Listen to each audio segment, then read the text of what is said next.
No caso de Beijing, das Olimpíadas, era muita também deslocamento e remoções de bairros inteiros tradicionais, antigos, no interior de Beijing, para a construção.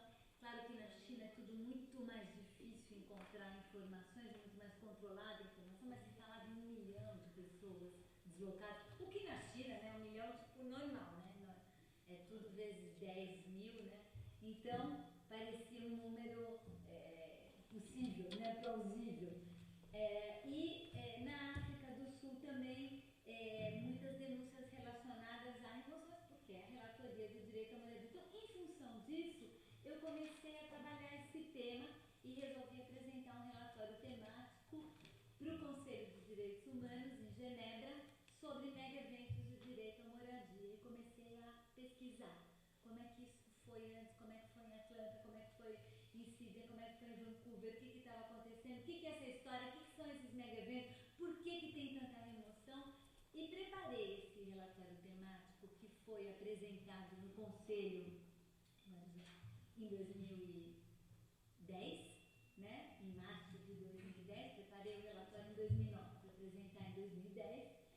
E, resumidamente, o que a gente pode afirmar é que a estratégia de se realizar mega-eventos, ela foi evoluindo de uma situação, aí estou falando no período mais recente, no século XX, né? Ela transitou de uma situação pautada, isso enquanto ainda tínhamos a Guerra Fria, pelo confronto entre Estados Unidos e União Soviética para ver quem tinha os melhores atletas, quem ganhava mais medalhas. Então, ela era muito influenciada por esse contexto na Guerra Fria, mas a partir das Olimpíadas de Los Angeles, foi a primeira vez em que, além desse tema do esporte, da dimensão geopolítica do esporte, começou a ter também uma dimensão urbanística. Então, em Los Angeles foi a primeira vez, antes, nessa dimensão da Guerra Fria, era basicamente um assunto de governos. O governo organiza, o governo banca, o governo faz tudo, o governo financia, e é um business de governos.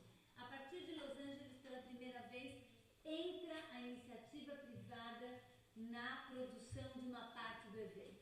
E no momento em que entra a iniciativa privada no patrocínio e no financiamento e começa a entrar, a gente começa a abrir um flanco dentro desse processo, que é o quanto o capital corporativo multinacional começa a entrar no patrocínio e no financiamento do mega-evento, evidentemente ligado a todas as possibilidades de lucro empresarial que o evento vai levar. Paralelamente a isso, na medida em que a gente começou a ampliar os efeitos das possibilidades de transmissão via imagem, via satélite, ao vivo para o mundo inteiro, esses eventos também começaram a se transformar cada vez mais em enormes estandes de venda, na medida em que você consegue atingir um público enorme simultaneamente, internacional. Então, nas estratégias empresariais, isso é absolutamente fundamental, né? São produtos que você vende no estande de venda simultâneo para bilhões de pessoas no mesmo momento, produtos e marcas, né? Estamos falando também de um processo onde o valor mais importante deixou de estar no objeto produzido e no trabalho contido naquele objeto para ser um valor ligado à marca, ao branding, né? À grife. Então isso também foi transformando essas relações.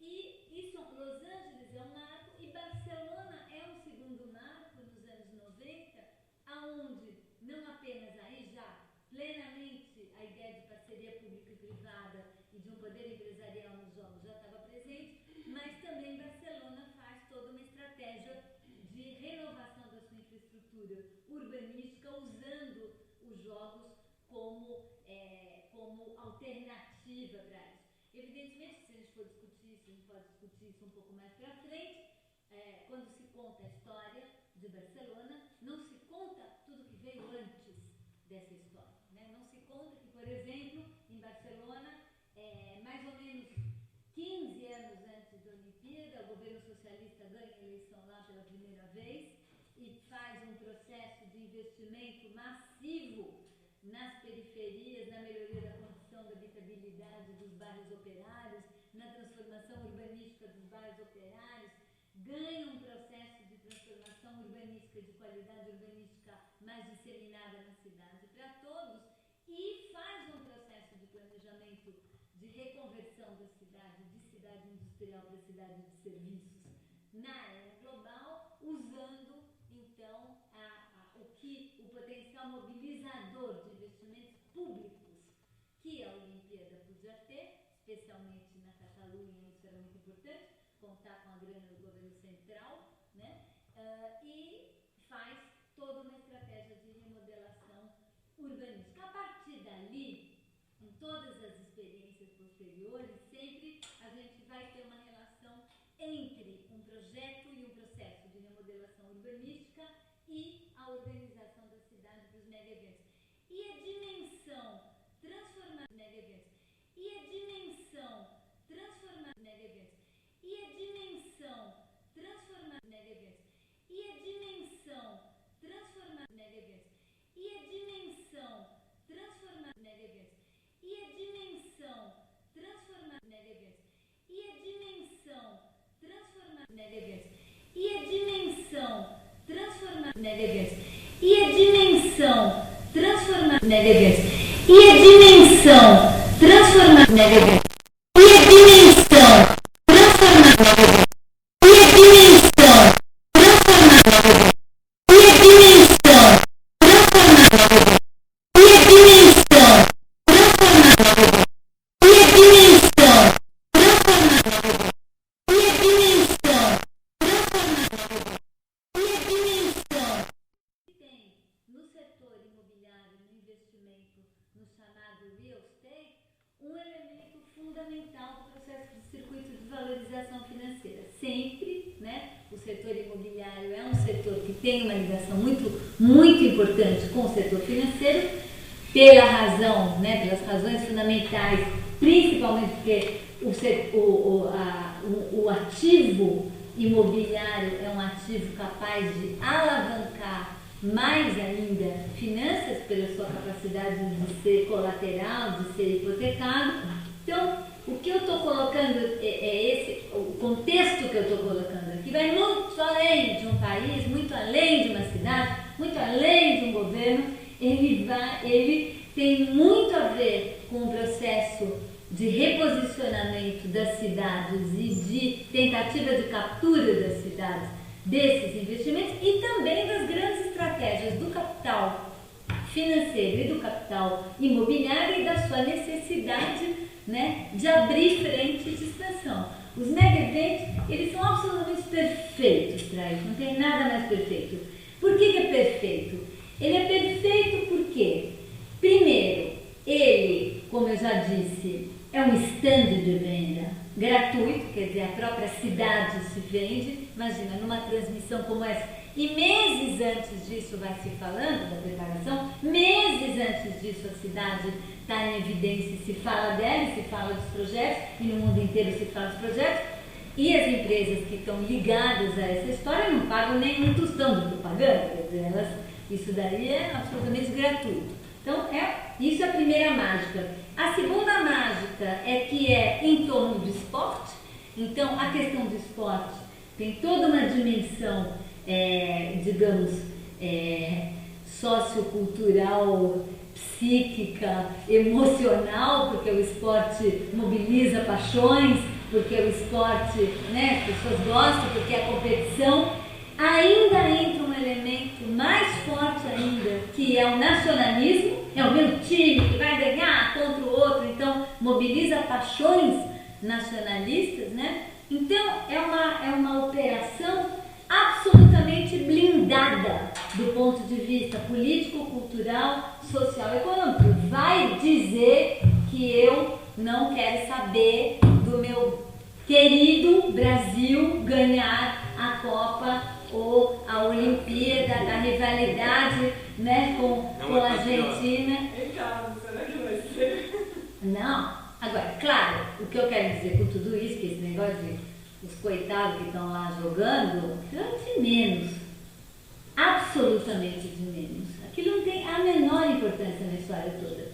A maior importância da história toda é a operação midiática, a operação empresarial, os lucros corporativos que a gente vai ter dentro disso e, mais recentemente, a transformação que isso vai provocar e a abertura de uma frente de expansão imobiliária, ou seja, os negócios em torno disso. E são negócios, insisto, a nível global, não são negócios locais, tem muito pouca relação com os negócios locais e mobiliza esses interesses muito mais internacionais. Esse é o contexto.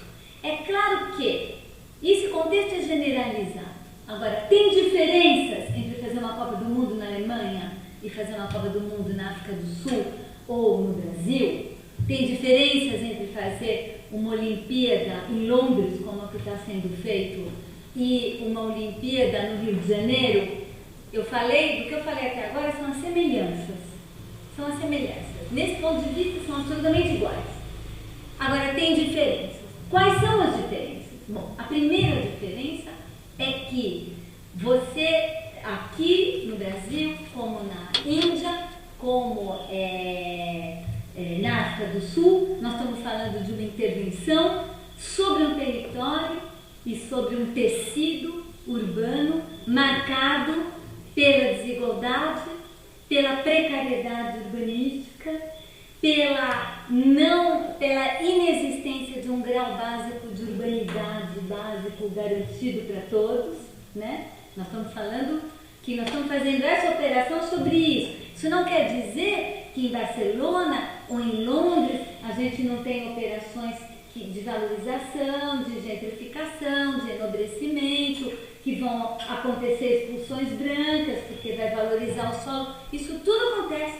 Mas a radicalidade desse processo entre nós é outra dimensão. E, sobretudo, por quê? E aí é que vai entrar o dispositivo político mais importante do nosso modelo de exclusão territorial, que é a ambiguidade da relação com a terra, com a relação de posse dos assentamentos informais, dos loteamentos irregulares, dos processos de autoconstrução, das ocupações de terra, das favelas. Mesma coisa aqui na Índia, na África do Sul. Adivinha aonde são projetadas as grandes infraestruturas e os grandes equipamentos? Adivinha onde é o território onde vai acontecer essa grande abertura de frente? Evidentemente, em cima dessas áreas que são ambíguas do ponto de vista da sua pertinência à cidade e dos seus direitos em relação à terra. Por quê? Porque quando você vai fazer uma desapropriação na Vila Madalena, né, ou em Pinheiros, as pessoas vão contratar um advogado, vão discutir o valor da desapropriação na justiça e vai sair caríssimo. Mas em cima da favela, você vai lá, vai mandando todo mundo, vamos saindo daqui, pessoal, taranã, e ó, toma 5 mil, toma 10 mil, eu te dou aqui pela tua benfeitoria, e ter logo o passe bem, que é mais ou menos os procedimentos que têm sido adotados nas várias cidades brasileiras nas suas preparações para a Copa do Mundo hoje, evidentemente com diferenças pelas cores e estilos locais dos governos locais e, sobretudo, também em função da capacidade de organização e resistência dos moradores, das associações, da sociedade civil, como que isso, qual é o jogo ali que ocorre. As diferenças têm muito a ver com isso, né? As diferenças de procedimento. Então, tem diferenças radicais entre Porto Alegre e Fortaleza, e não é só porque um está lá no norte e o outro está lá no sul. Tem uma diferença da forma como, né, o governo responde ao tipo de associação, tipo de resistência e como trata essa questão. Então, esse quadro geral nos permite ver como isso está chegando aqui, né? Chegando entre nós. No Rio de Janeiro é a coisa mais extrema, porque coincide a Olimpíada e a Copa do Mundo, e também o Rio de Janeiro tem uma convergência muito grande de outros processos, né? Um alinhamento dos três governos absoluto em torno de uma pauta, de uma agenda, a estratégia toda no Rio de Janeiro da ideia de uma recuperação da cidade e das UPPs, enfim, tem toda uma intensidade muito grande desse processo no Rio de Janeiro, mas ele está presente em várias outras cidades do país. Então, especificamente em torno da questão da moradia, acho que o Dito vai falar muito mais que eu, os processos que têm acontecido são processos de remoções que não obedecem o direito à moradia, porque no campo do direito internacional relativo ao direito à moradia, evidentemente que muitas vezes remoções acontecem, podem acontecer, muitas vezes devem acontecer, fazem parte do processo de desenvolvimento.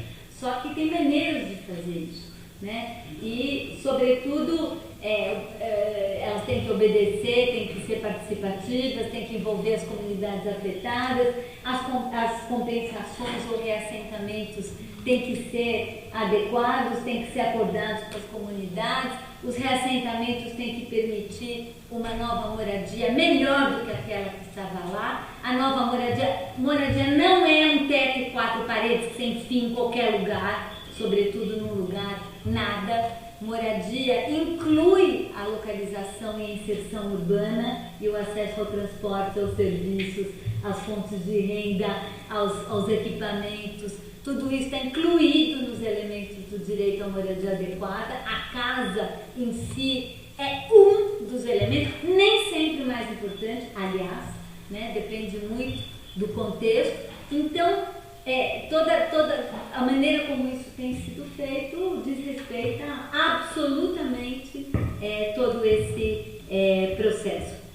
Está acontecendo uma organização importante em várias cidades do Brasil, estruturando-se comitês populares da Copa para tentar se contrapor a isso, debater, discutir, acho que isso também o Dito vai falar melhor ainda do que eu sobre isso. E só a última coisa que eu queria levantar para a gente, para já passar a palavra para o Dito e a gente poder discutir mais entre nós, eu vou usar uma expressão que o Carlos Weiner tem usado nesse contexto, porque eu acho que é uma questão bastante importante que vai além também da questão urbanística e da questão do direito de moradia, que é a ideia de um estado de exceção ou um estado de emergência, como foi usado por um outro pesquisador que analisou a experiência de Atenas.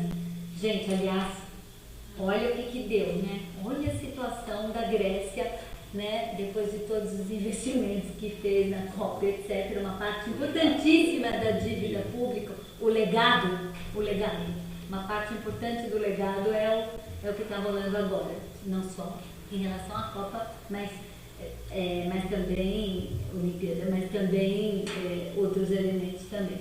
Mas a discussão do estado de emergência, estado de exceção, vocês devem estar acompanhando a discussão sobre a aprovação de uma lei geral sobre a Copa no Congresso. O Vicente Cândido, deputado federal, é o relator dessa lei, está discutindo, essa lei está em processo de debate na Câmara, mas, resumindo, a ideia é que, e se vocês examinarem a lei, eu li com bastante atenção essa lei e outras, ela declara o território como um território onde não se aplicam as regras e as leis definidas daquele país, e sim se aplicam regras e leis definidas no âmbito da FIFA. Agora, o que é a FIFA? Então aí eu diferencio um pouco o COI da FIFA, são duas estruturas diferentes. A FIFA, o COI, tanto num caso como no outro, tem tudo isso que eu falei. O COI tenta manter uma aparência muito maior de ética e credibilidade e pertinência às nações, procura, né, no processo todo de construção do relatório dos mega eventos, eu procurei as duas instituições, a FIFA nem respondeu minhas cartas, o COI respondeu, fizemos várias reuniões, discutimos uma resolução em relação ao direito à moradia para entrar no texto, foram lá na hora de discutir isso no Conselho de Direitos Humanos, me mandam uma carta de vez em quando perguntando, e aí, tudo bem? Né? Enfim, disfarçam bem mais, né? Procuram bem mais manter uma certa credibilidade, né? Embora isso na prática não signifique muita coisa, mas a FIFA, dentro desse processo todo do mundo empresarial e corporativo, dos business, é a dona da bola. Não, é a dona da bola, mas assim, no mais puro estilo máfia, né? Uma estrutura absolutamente corrupta, uma estrutura onde os dirigentes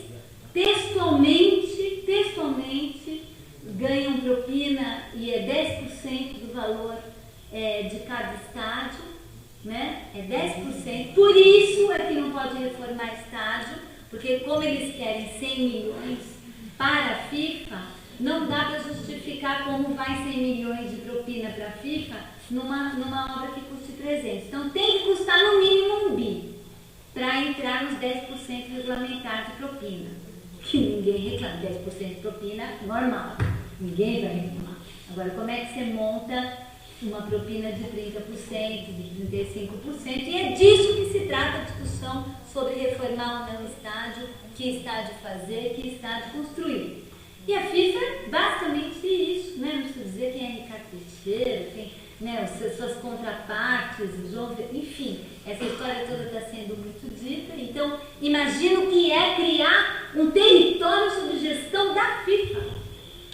Tem coisas dentro dessa lei, para além dessa coisa do direito à moradia, do tipo assim, você pode declarar território FIFA não apenas a cidade sede dos jogos, mas qualquer outra cidade que, por exemplo, transmita o jogo num telão, numa praça pública, então não sei, um raio de não sei quantos quilômetros em torno do telão é território FIFA. E o território FIFA, eu fico pensando assim, na praia de Copacabana, um cara que vende cerveja na praia não pode botar na cadeira dele Copa do Mundo, Brasil, não sei o que, o símbolo, é proibido. Se ele fizer isso, ele pode ser preso e ele pode ser processado.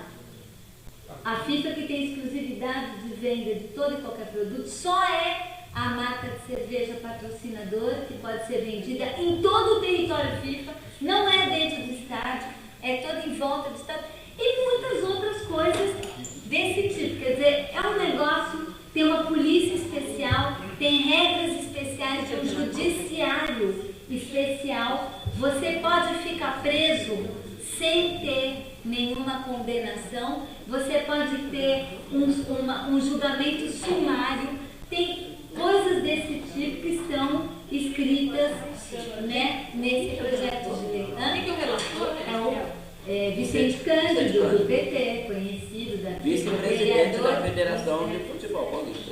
Bom, enfim, eu queria levantar essas questões, porque acho que não entrei diretamente em Itaquera, no Itaquerão, nas obras, eu quis dar esse contexto mais geral, porque eu acho que dentro dele que dá para a gente entender toda essa questão. Claro, você junta isso com a natureza das relações políticas e sociais de São Paulo, o que é a gestão de São Paulo, né? O que é o tema da moradia em São Paulo, para ver como as coisas estão sendo feitas aqui. Primeiro, a gente tem os planos, os projetos. Os projetos são... Cadê os projetos? Onde estão os projetos executivos? Quem discutiu esses projetos? Quem viu esse projeto? Quem está fazendo esses projetos? Quem está desenhando esses projetos? Né? Não tem informação. Isso tem endereço do comitê organizador local. Não tem transparência nenhuma, nenhum direito à informação, nada. Aí aparece lá uma maquetinha. Aí aparece a maquete, e aí a gente está fazendo um trabalho de olhar e jogar estou com uma orientanda de TFG fazendo um trabalho sobre isso, ficou lá tentando jogar isso sobre o território. Então, estão sendo abertas avenidas, túneis e passagens em cima de várias comunidades em Itaquera. Elas estão embaixo ali do desenho, não tem uma informação sobre quais são as comunidades atingidas, qual é o projeto para elas, para onde elas vão. As pessoas estão ali em pânico, sem saber o que vai acontecer com elas, sem saber, não tem uma fala sobre isso, e não tem uma fala, eu acho, não é porque estão escondendo, é porque não tem, e eu acho isso mais grave do que ter e esconder das pessoas. Não tem projeto para onde elas vão, não tem nada, é um negócio completamente, absolutamente selvagem, não planejado, não pensado. E isso que está acontecendo aqui em Itaquera, com quase 6.000 moradias envolvidas nos processos de remoção daquilo que a gente já conseguiu ver que cai embaixo bem das avenidas e dos túneis. Isso também está acontecendo em outras cidades do Brasil, exatamente da mesma maneira e como um processo generalizado. Como se o Estatuto da Cidade, o direito à moradia na Constituição, o direito à terra e moradia, em todas as leis de regularização, as 450 leis de regularizações que foram decretadas, isso aí não vale nada, não serve para nada. Desculpa, pessoal, a gente estava brincando, não é? Agora que tem dinheiro, que é para valer, então isso tudo não vale mais nada, não serve mais para nada, porque agora vamos falar sério, com as coisas que realmente importam, que são esses grandes investimentos e os seus interlocutores. Acho que é essa situação que a gente tem hoje em São Paulo e no Brasil, e acho absolutamente fundamental que uma resistência e uma contraposição a esse processo, por mais difícil que seja, em se tratando de Copa do Mundo e Olimpíada, é necessária e bastante urgente. Obrigada.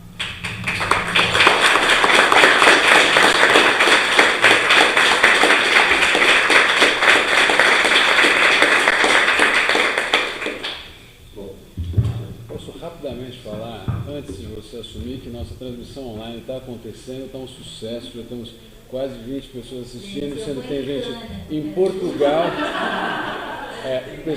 tem Portugal e Chile aqui acompanhando a programação, ou seja, da Vila Madalena para o mundo. Muito bom. Tá certo. Olá, Dito.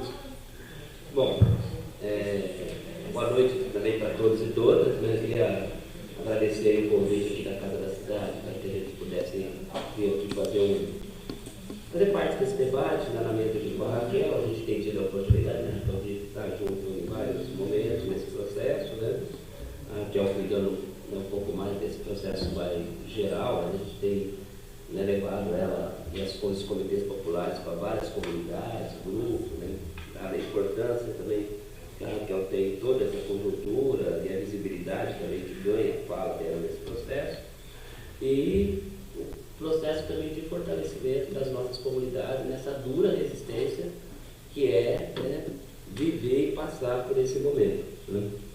Importante também a gente fazer essa reflexão aqui hoje, porque é um tema muito especial para nós, que nós do Movimento Moradia acabamos de fazer uma série de ocupações na cidade de São Paulo. Foram 10 ocupações, de ontem à noite para cá. Nós já tínhamos feito 4 no começo de outubro, na Jornada Nacional de Luta, aqui em São Paulo, e agora mais 10 prédios aí, do governo municipal, privados, e também da CDHU, que o movimento decidiu ocupar,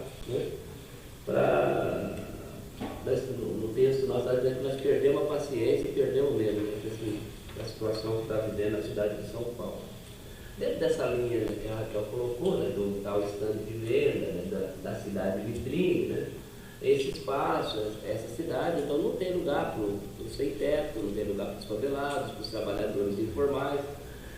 Vocês viram os camelôs que aconteceu a semana passada, aqui em São Paulo, ali na Feira da Madrugada, a forma como que a prefeitura tratou os trabalhadores. Tem duas estratégias. A primeira estratégia estratégia de desqualificando, né, e criminalizando. Quando é um movimento social, processo pesado de desqualificação dos movimentos, trabalhadores informais, processo de criminalização muito grande primeiro, né? Sempre esses processos, eles vêm, né, junto com esses processos, vem sempre um processo de estigmatização das comunidades, né?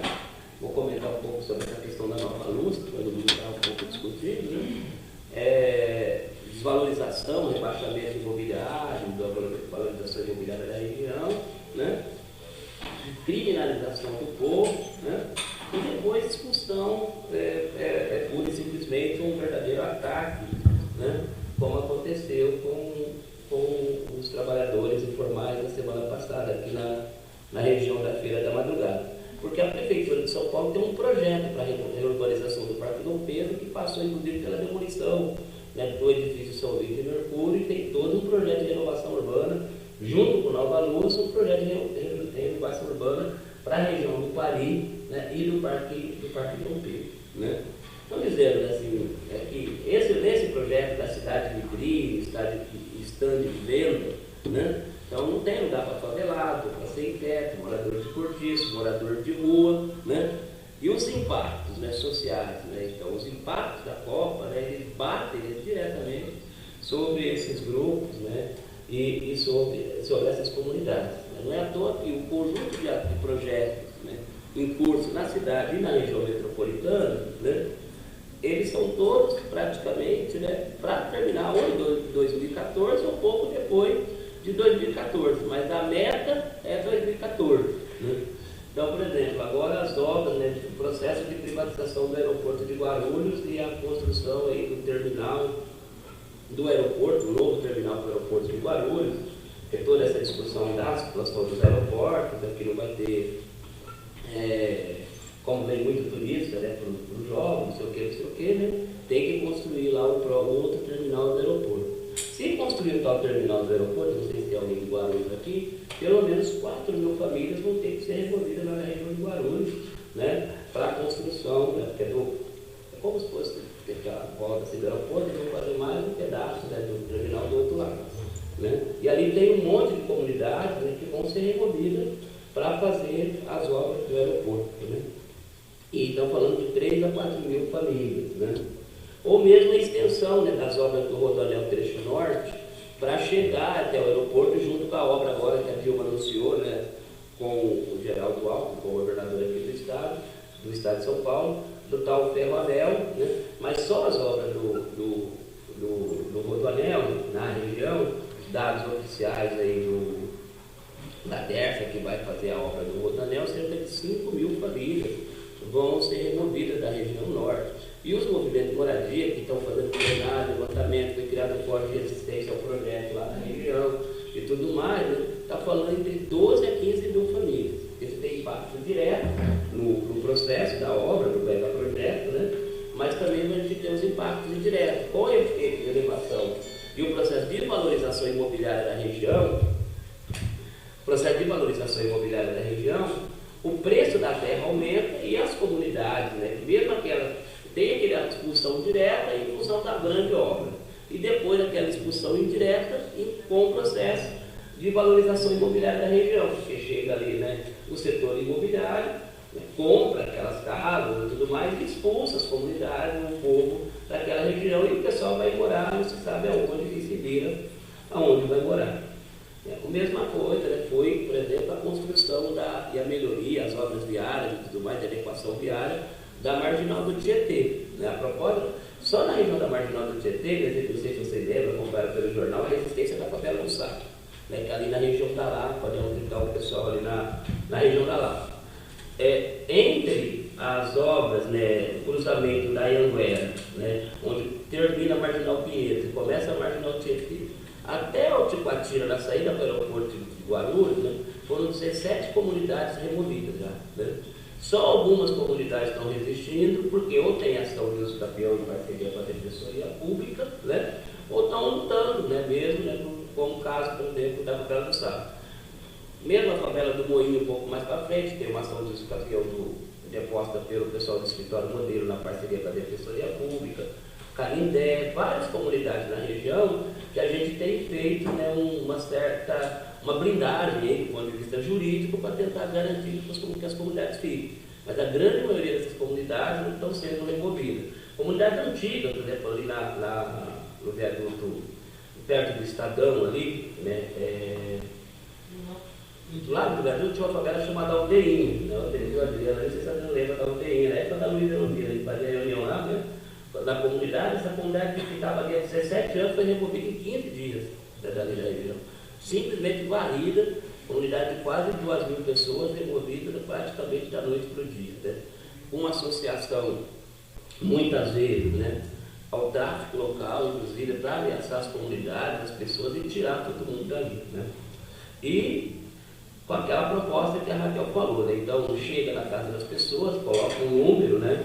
Marca a casa, um símbolo que as pessoas não entendem, né? E ameaça, intimida, né, as pessoas a sair das casas. Né?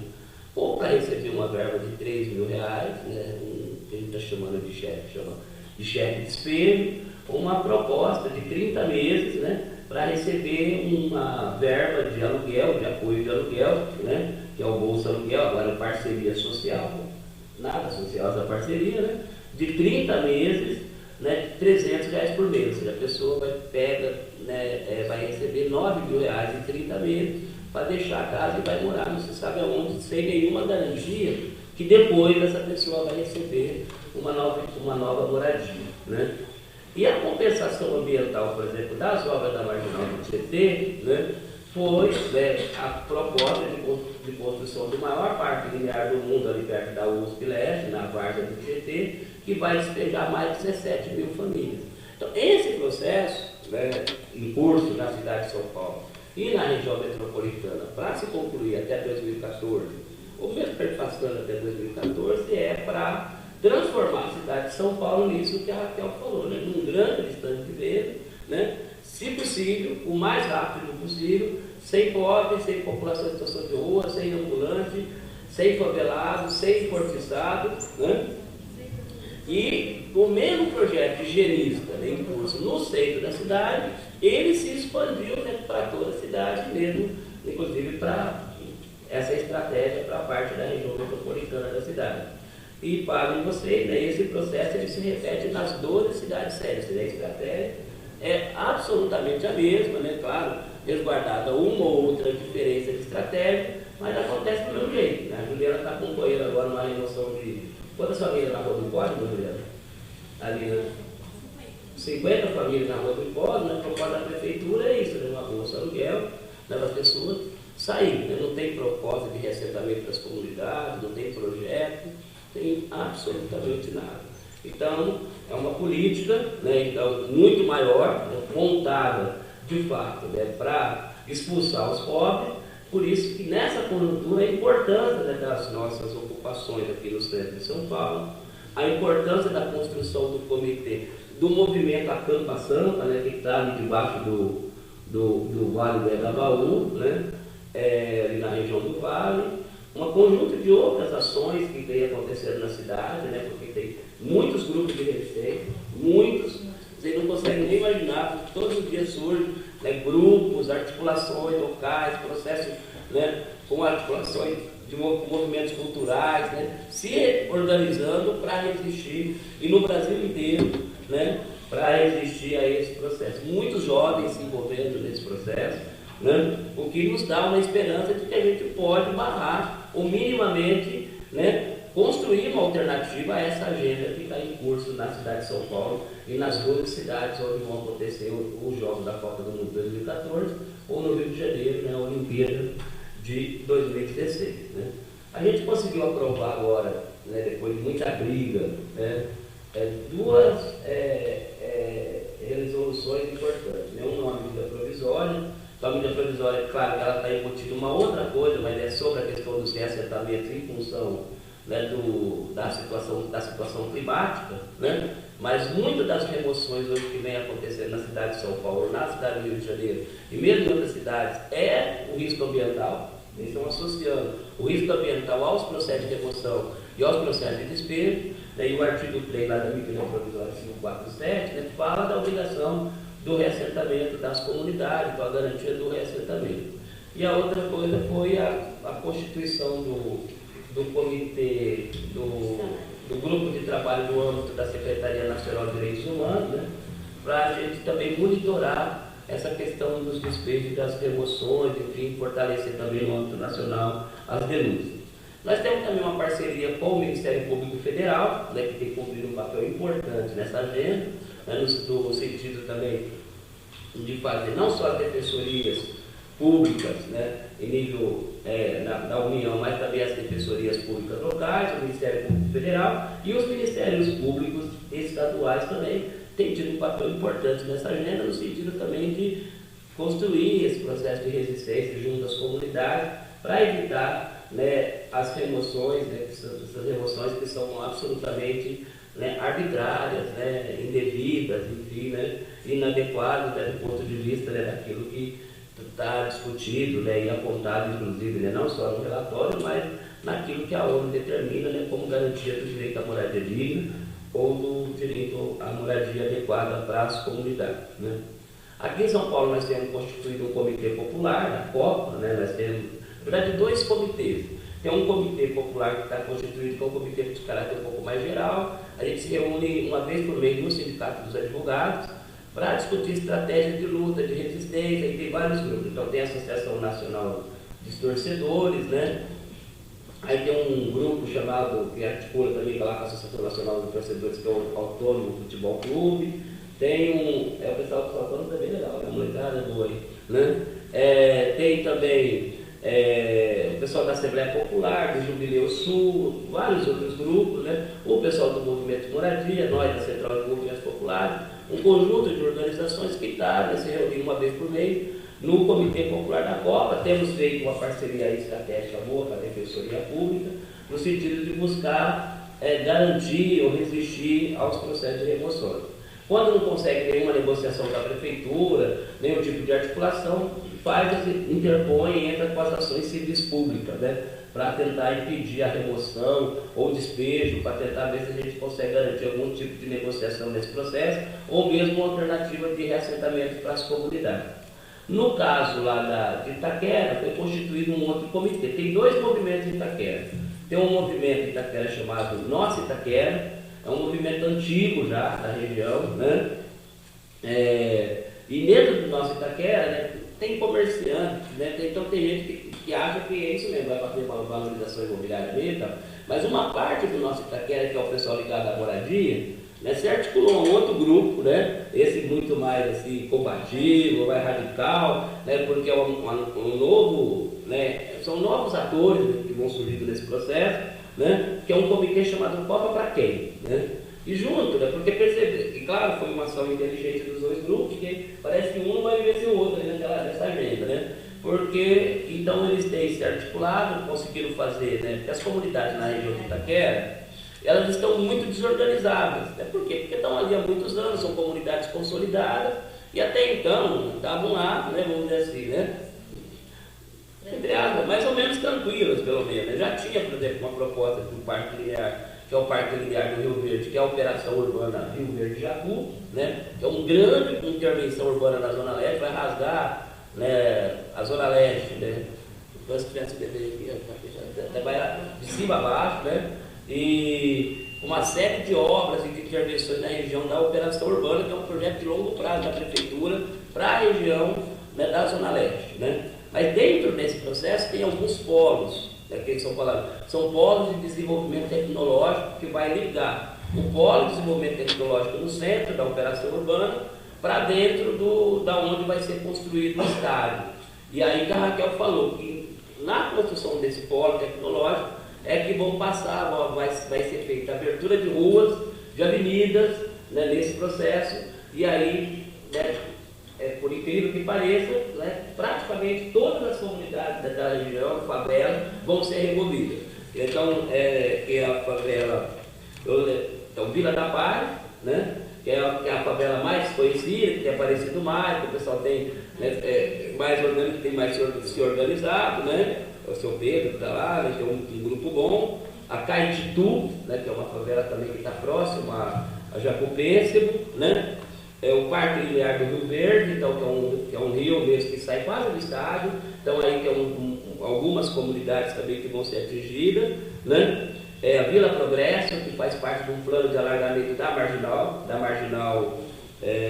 da Radial Leste, uma comunidade chamada Campanella, que é mais no centro de Itaquera, e uma outra comunidade que também está atrás do shopping de Itaquera, que é uma comunidade chamada Pacarana Zorrilo. Tem mais um monte de comunidade pequena, então descobrimos agora que tem um conjunto que foi construído pela então prefeita Luiz Erundina, que é um conjunto chamado Jardim Rincão, que está ali, né, também perto, e eles estão morrendo de medo, porque não está fazendo parte, eles estão com medo de ser removidos e tudo mais, então foram na prefeitura disse que não tem nada, mas como eles estão falando isso direto, a gente estava falando, olha, os projetos estão aí, porque a Jéssica fez um mapeamento sobre os mapas, os projetos, porque ninguém conseguia informação, e a gente viu que quando coloca os mapas, está tudo em cima das comunidades, né?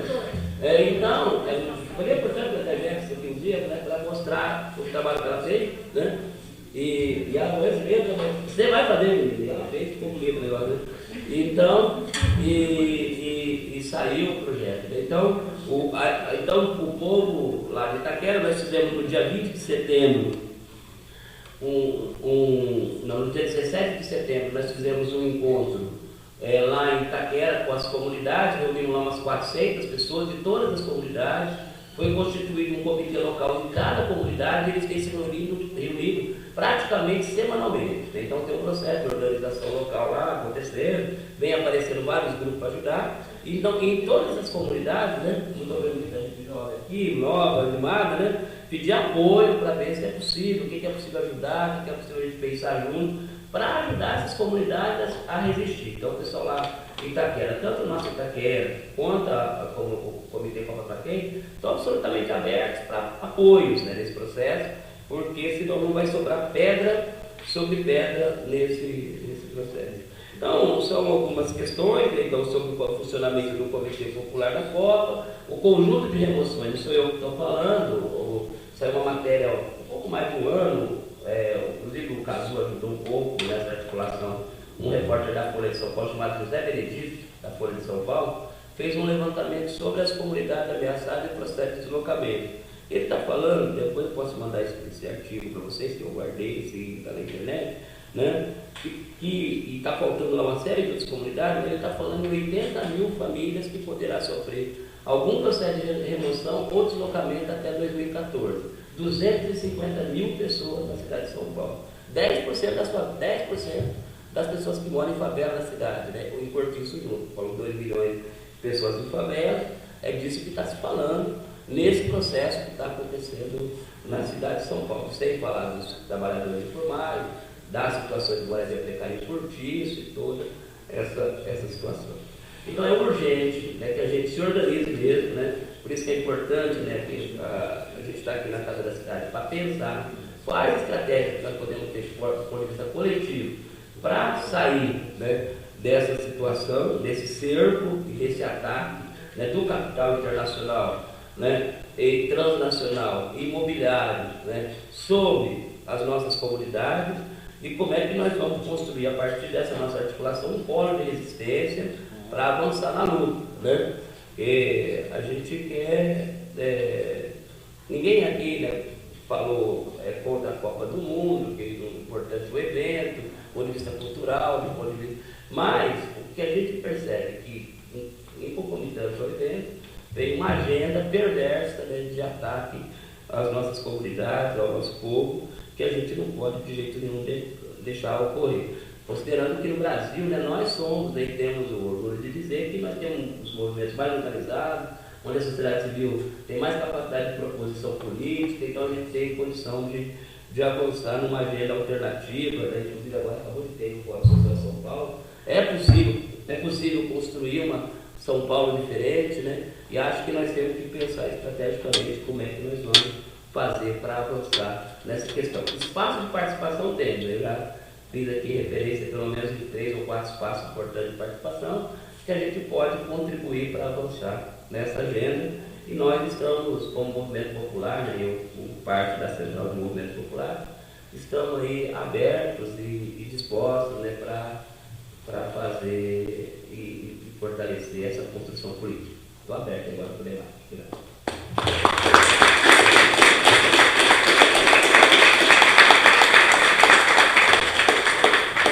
Obrigado, Dito. Antes de passar para o debate, dizer que a Casa da Cidade, novamente, né, estou muito agradecido a participação de todos vocês.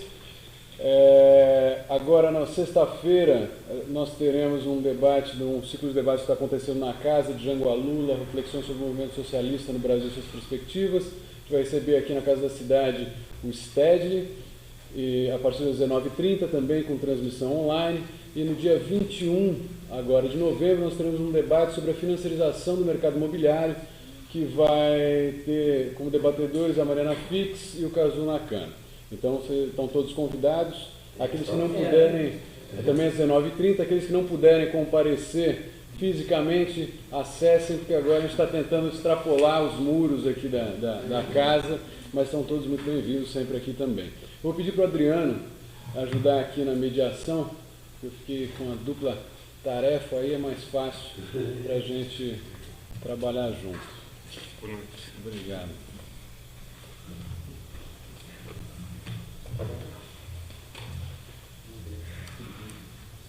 Vamos lá, perguntas, né?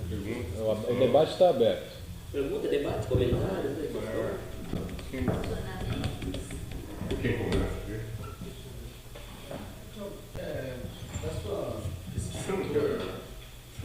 Seu nome? Meu nome é Hélio. Dessa pesquisa toda que você fez na relatoria, essa legislação de exceção é regra, mesmo nos países europeus, primeiro mundo aí? Acho que era bom as 2, 3 perguntas, senão não vou conseguir. Se tiver, tem mais? Senão a gente vai perguntar. Tem uma aqui.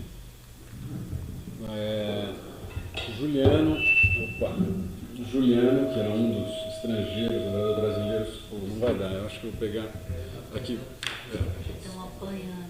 Mas pega porque tem microfone aqui. Mas o Juliano, que era um dos nossos estrangeiros no site, pergunta como a relatoria Relatoria de Direito à Moradia e o Grupo de Trabalho da Secretaria de Direitos Humanos podem influenciar no processo de desapropriação que terá curso na Vila Autódromo decorrente das obras do Parque Olímpico no Rio. O escritório inglês que está fazendo o projeto urbanístico não colocou a saída das famílias como impeditivo para a realização do projeto. Não houve necessidade de utilizar a área, mas a Prefeitura, de acordo com o contrato de PPP, vai retirar as famílias de qualquer maneira. E aí ele coloca um link para uma notícia sobre isso. Aí é uma das perguntas. Eu sou Gustavo, aqui da casa. Raquel, gostaria que você avançasse um pouco na questão dessa lei, dessa discussão dessa lei, da qual você está sendo relator, e ver de quais são as forças que estão neste momento no Congresso se opondo a isso.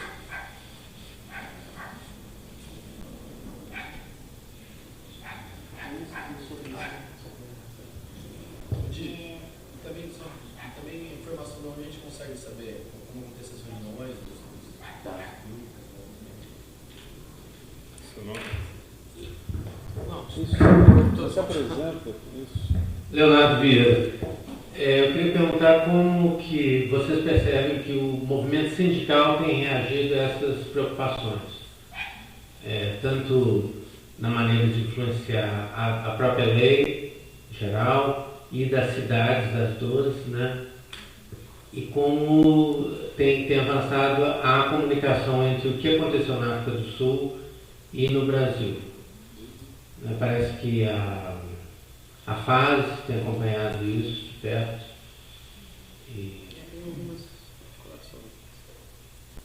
Então, até outros grupos, né, Rebrief, como que o pessoal das centrais, né, como eles têm reagido, ou como deveriam, qual a expectativa que vocês teriam?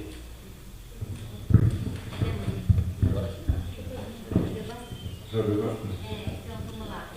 Deixa eu começar por essa questão das leis de estado de exceção ao estado de emergência, que são particularmente importantes nas Copas do Mundo, né? porque elas determinam esse espaço por onde circulam os privilégios dos patrocinadores, né, das empresas patrocinadoras e do capital corporativo.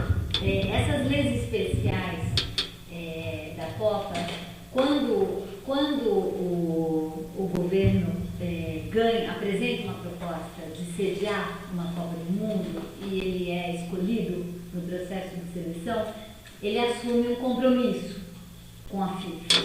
E um dos elementos desse compromisso é justamente construir condições institucionais, legais e jurídicas favoráveis para o evento.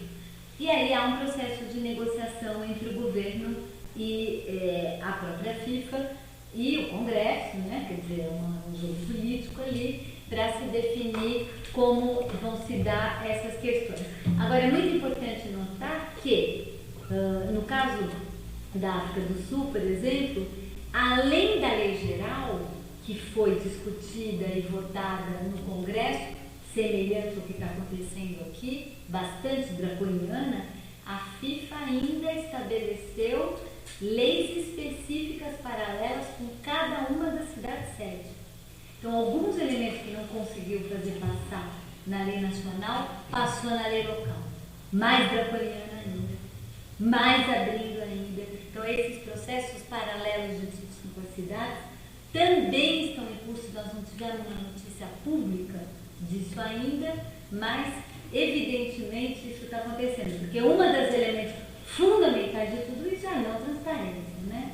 É um processo que você não tem nenhum tipo de controle público e de que os processos decisórios, os processos de interlocução passam por canais que não são os canais tradicionais dos processos decisórios. Então, né, você não tem muito como captar aonde que isso está acontecendo, em que fórum, quem está discutindo com quem está falando com quem está entrando dentro desse debate. É claro que eu acompanhei, discuti um pouquinho no caso da Alemanha, né, o caso Alemanha, e essa é a notícia que a gente tem, resistiu muito mais o parlamento alemão a construir essas sessões. A sociedade civil alemã resistiu muito mais. Então, existiram uma lei especial da Copa lá? Sim, mas não é a mesma coisa do que foi na África do Sul, de forma nenhuma. Então, isso depende basicamente da capacidade política local de estabelecer um limite ou de ser sócia da maracutaia. É essa a questão. Então, respondendo um pouco a tua questão, olhando para o panorama político brasileiro, responder essa questão é te responder quem são as forças políticas que são sócias da maracutaia hoje no país e abertas para isso, quem são as forças políticas que existem, né? Como que isso no Congresso, dentro do próprio Congresso Nacional, né? E o futebol e toda a armação que tem em torno do futebol. Então, não é diferente disso. No caso, me surpreendeu, até talvez o Dito tenha mais informação sobre isso, já teve uma chave de braço do governo brasileiro, da Dilma, em relação à FIFA. Já teve uma resistência, no sentido de que o governo brasileiro, ao enviar o projeto de lei para a Câmara, não adotou, não pegou o projeto de lei que a FIFA escreveu. Várias coisas foram mudadas, foram tiradas. Não aceitou uma série de elementos que a FIFA tinha colocado. Mas tem muitas que estão lá e que estão indo, e que estão passando, né? Então, acho que depende muito também dessa discussão ganhar, né? É impressionante como há um silêncio, né? O silêncio sobre isso, né? E um pensamento crítico é absolutamente excepcional, né? Quase não existe um pensamento crítico nos meios de comunicação, nos defensores do Estado de Direito. Cadê a OAB? Cadê os grandes defensores do Estado de Direito? Onde é que eles estão na hora que a gente vai discutir a construção de uma excepcionalidade? Cadê os que falam liberdade, das regras que tem que valer para todos. Então, tá onde? Né? Então, é impressionante o silêncio e qual a capacidade que vai ter de interlocução. Porque a ameaça, a FIFA chantageia o tempo todo. Vocês veem aqui, quando sai uma notícia, não sei quem vai perder a Copa, não vai ter ali a abertura. Aquilo é chantagem para então rapidamente aceitar tudo. Então tem um jogo aí bastante pesado, né, que é feito e que o país fica ali, né, vai ou não vai. A segunda questão, eu não tenho informações agora exatamente como que está acontecendo no Congresso, talvez o Dito pode saber, eu sei que o Vicente Candor relatou, e que ele fez uma reunião hoje com um representante da FIFA, conversou hoje com um representante da FIFA, e que se comprometeu a apresentar um substitutivo no dia 6 de dezembro ou 7 de dezembro, o Congresso, para votar ainda nessa legislatura. E o governo tem maioria, né? Não acho muito difícil isso passar, né? Em relação à questão do grupo de trabalho, quando eu enviei uma correspondência ao governo brasileiro no final do ano passado, uma comunicação, que a relatoria pode fazer isso, né? Uma comunicação ao governo preocupada com as remoções, as ameaças de remoção e pedindo um posicionamento do governo brasileiro em relação a isso. Como eu não tive nenhum tipo de resposta a essa comunicação, então depois de vários meses eu fui a público e soltei um comunicado de imprensa falando disso. Isso teve bastante repercussão, né? Internacional, na imprensa internacional, e aqui no Brasil, e a partir dali a ministra da Secretaria Especial de Direitos Humanos, Maria do Rosário, tomou a iniciativa de organizar um grupo de trabalho, constituir um grupo de trabalho dentro do governo para acompanhar. Mas é o seguinte, o decreto já demorou não sei quantos meses para sair e o grupo de trabalho nem se organizou ainda e muito menos começou. Então, esse grupo de trabalho, quando finalmente resolver fiscalizar, já vai ter saído, todo mundo já foi removido e não dá nem para achar mais onde é que estão essas pessoas, né? Então, aquele estilo Brasil, que fala, não, mas nós temos um grupo de trabalho dos direitos humanos, com todos os ministérios envolvidos, para acompanhar todo o processo, os movimentos abertos. O representante do Brasil da ONU agora em Nova York levantou para fazer essa declaração no plenário quando eu estava falando, não, nós temos um grupo de trabalho. Aquele estilo Brasil, né? Tem, mas está faltando, porque tem um grupo de trabalho, mas esse grupo de trabalho não existe, não se reúne, não faz, não incide, né? Então, realmente, né? Fica com uma cara de que está acontecendo muita coisa, mas não está. Agora, é claro que essa movimentação toda, isso vai mudando o comportamento. Isso é importante fazer justiça aqui. Por exemplo, em Porto Alegre, a remoção das famílias que foram removidas para a ampliação do aeroporto, como é o nome daquela comunidade do aeroporto de Salgado Filho, foram removidas e a remoção teve um monte de problemas, não ficaram prontos os equipamentos, pessoas foram removidas e não tinha escola, não tinha posto de saúde, atrasou a hora, teve milhões de questões. O processo de organização fez com que o processo que está sendo agora elaborado de remoção para a construção de uma avenida que vai fazer a ligação com o aeroporto, já está sendo feito de outra maneira. Já tem muito mais interlocução com as comunidades, já estão sendo propostas os reassentamentos para terrenos do lado, a menos num raio de 2 quilômetros da avenida. Enfim, não é que essas movimentações todas também são absolutamente inúteis, não é verdade? O mesmo eu posso dizer em relação ao próprio Rio de Janeiro. A história do Rio de Janeiro começou com as remoções sendo feitas pelos subprefeitos para construir os BRTs. Tucanaram o corredor de ônibus, né? Chama Bus Rapid Transit, mas é corredor de ônibus. Então, na hora que para fazer os corredores de ônibus, começaram a remover várias comunidades ali na região do Recreio dos Bandeirantes, Jacarepaguá, naquela região. Então começou sendo feito pelo subprefeito, mas assim, vamos saindo desse chispa com vídeos, inclusive mostrando o trator da empreiteira que está construindo a reta escavadeira, da empreiteira que está fazendo a obra do corredor, derrubando a casa com as coisas das pessoas dentro da casa.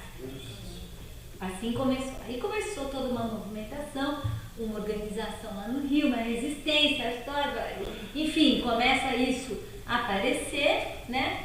Hoje saiu um novo decreto da prefeitura colocando um valor máximo de indenização muito maior, dobrando, era um valor máximo de indenização de R$40 mil, saiu um novo decreto que o valor passou para R$80 mil, valores de indenização desses assentamentos, colocando mais condicionalidades, enfim, isso vai também aqui e ali abrindo um espaço, né, para se discutir.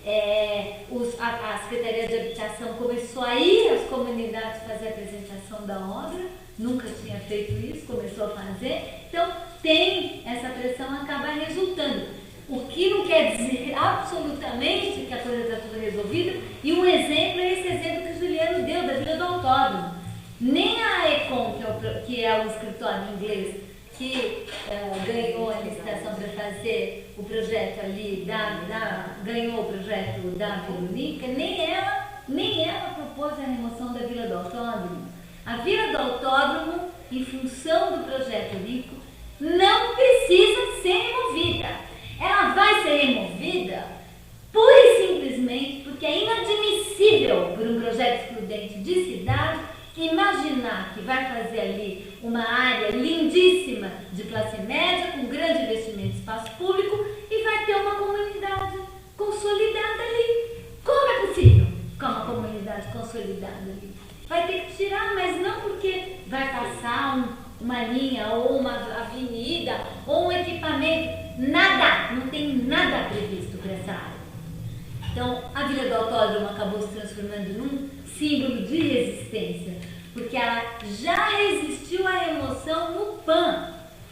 No Pan-Americano já queriam remover. Ela resiste desde então, continua resistindo, e a prefeitura hoje, em função disso, apresenta uma proposta para a Vila do Autódromo de reassentamento numa área bastante próxima, do outro lado, né, de toda a comunidade, fazendo um projeto que inclui escolas, enfim, a prefeitura foi melhorando a proposta, mas insiste, e a comunidade insiste, de que não é necessário ser removida, não tem por que ser removida. Então, e eu também acho exatamente a mesma coisa, acho muito importante a Vila do Autódromo continuar, porque que modelo de cidade é esse? É isso que o Dito estava levantando, né? Por que todo mundo tem que sair?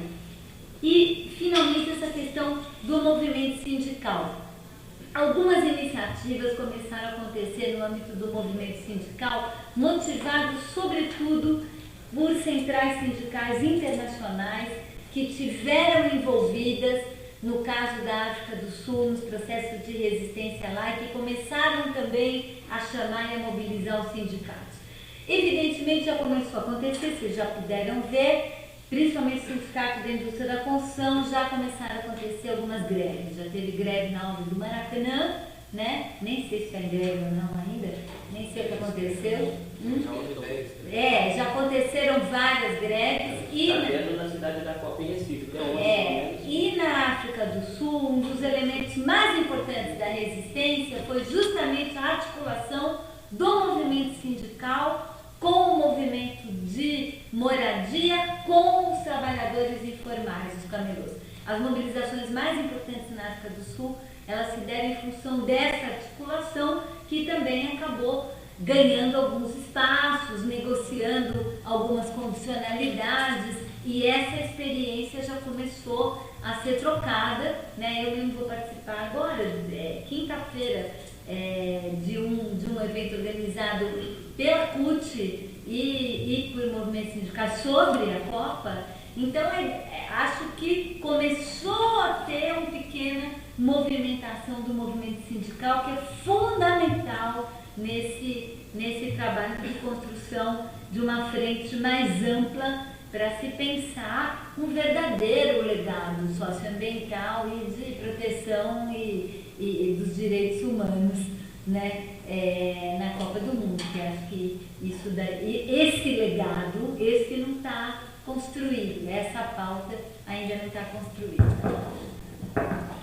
Bom, rápido então, porque eu praticamente colocou todas as questões, eu queria só fazer duas referências em relação à questão da Lei Geral da Copa. Né, vai ter vamos fazer 3 audiências públicas. Né? Teve uma audiência pública hoje, com o representante da PIPA lá em Brasília, né? Estava lá nas ocupações, ainda não sabemos o que aconteceu, o que ocorreu lá.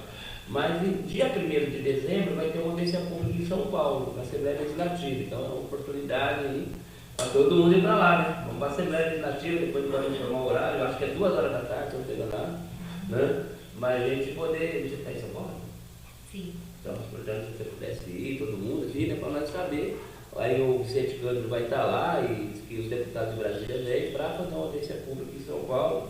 O Simão Pedro, tem alguns deputados envolvidos nesse processo aqui em São Paulo, né? O Adriano, enfim, tem um grupo aí articulando as coisas. Então a gente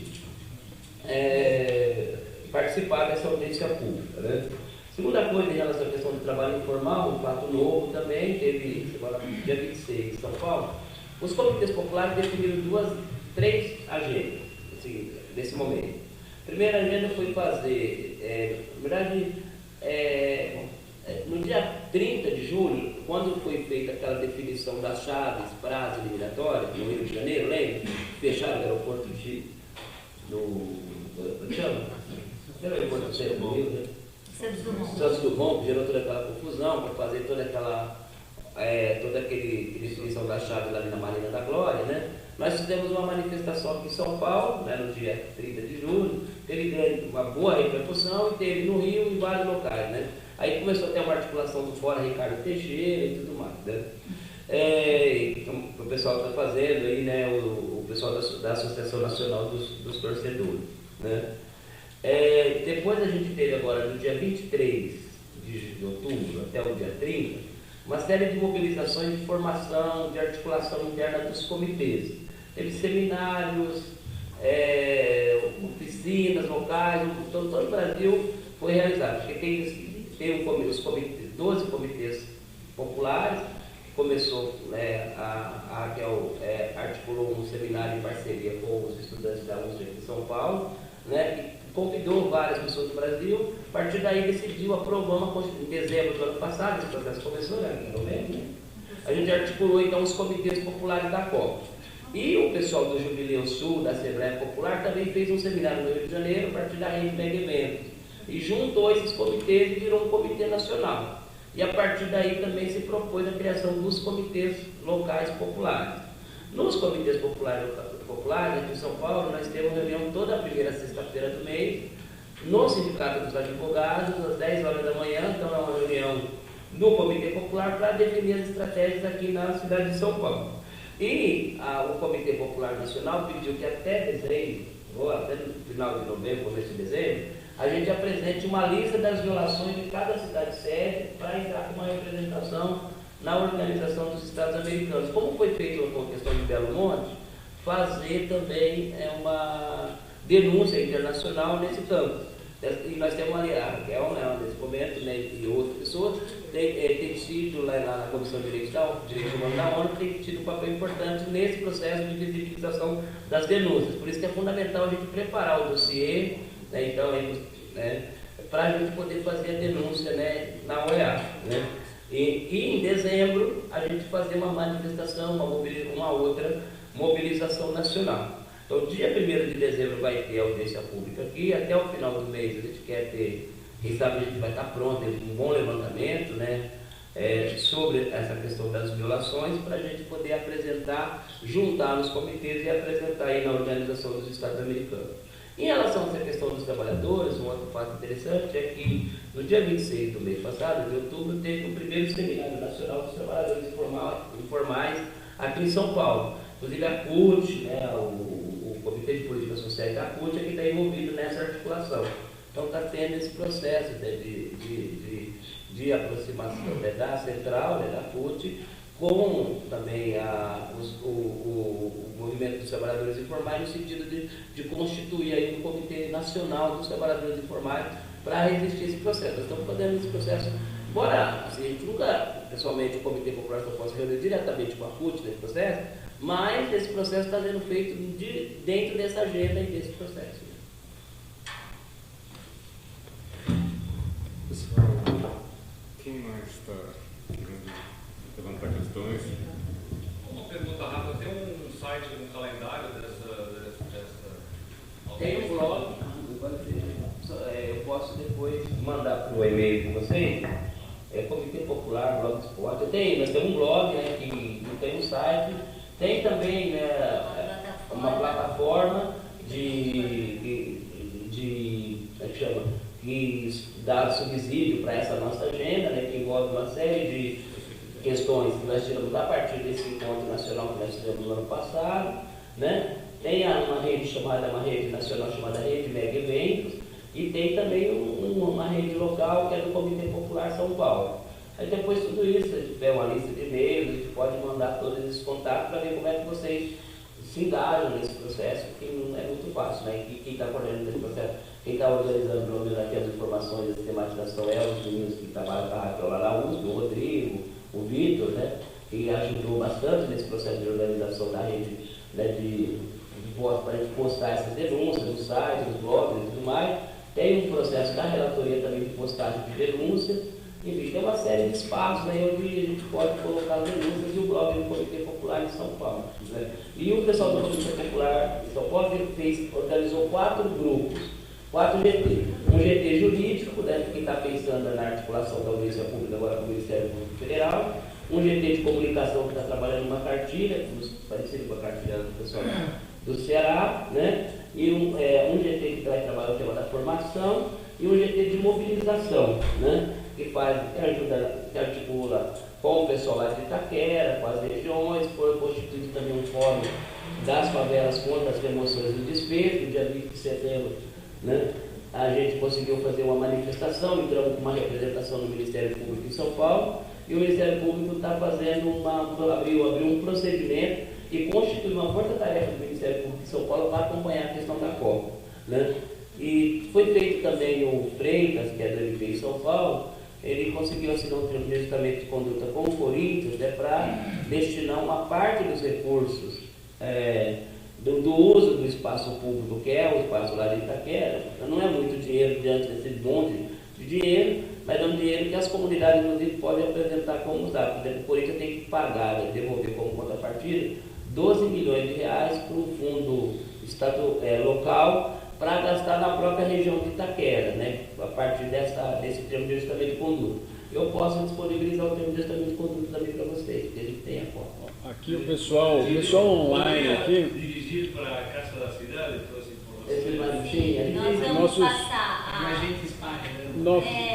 o link da plataforma NID, né, sobre Mega Eventos, que é simplesmente um local onde a gente todo mundo que tinha informação foi postando lá, simplesmente para ter informação do que está acontecendo. Os vídeos, as denúncias, os comentários, os artigos do Brasil inteiro. Não tem nada muito estruturado, mas pelo menos dá para acompanhar todas essas coisas, né? Nossos e a gente vai internautas passar para todo mundo, para a lista da Casa da Cidade, o link dessa Os internautas passaram aqui, para quem tiver interesse, o Comitê Popular é http://comitepopularsp.wordpress.com. Então, comitepopularsp.wordpress.com e a plataforma é megaeventos.ning.com. Desculpem, muito bom. A coisa é que agora sim, eu estou ainda entusiasmado com a interatividade. Muito legal. Bom.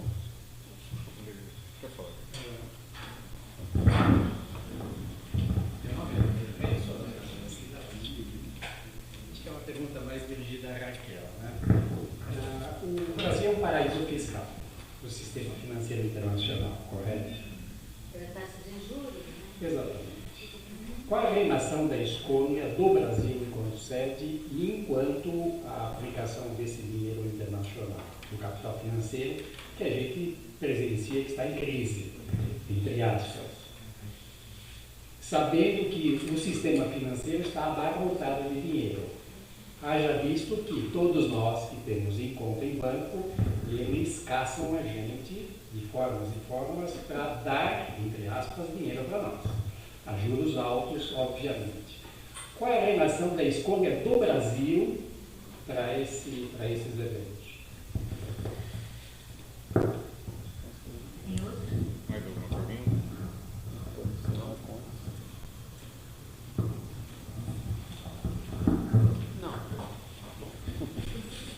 Só perguntar se você já tiveram acesso a um desses contratos com uma das cidades da África do Sul, que foi vazado por um funcionário da prefeitura. Seria interessante, né, para a gente poder...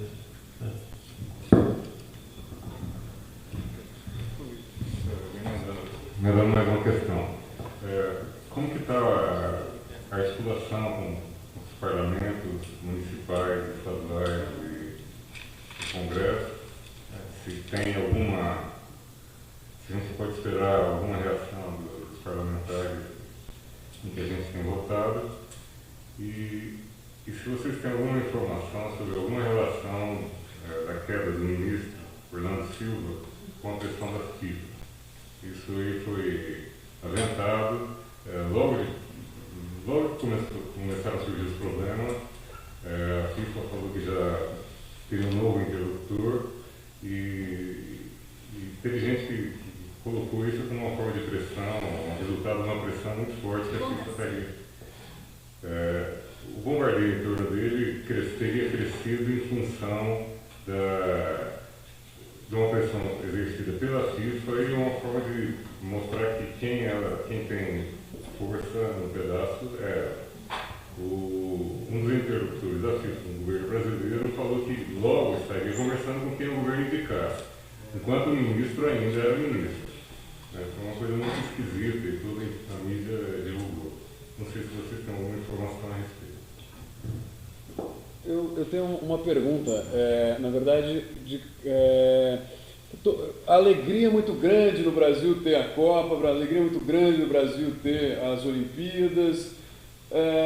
Vocês encaram esses dois grandes eventos como um erro brasileiro ou acham que é possível fazer desses dois grandes eventos ainda algo que seja muito válido para o país, não só pela felicidade então do povo que assistirá aos jogos, terá proximidade então de tudo isso, mas também para os cidadãos que vão poder usufruir de alguma melhoria por conta dessas obras?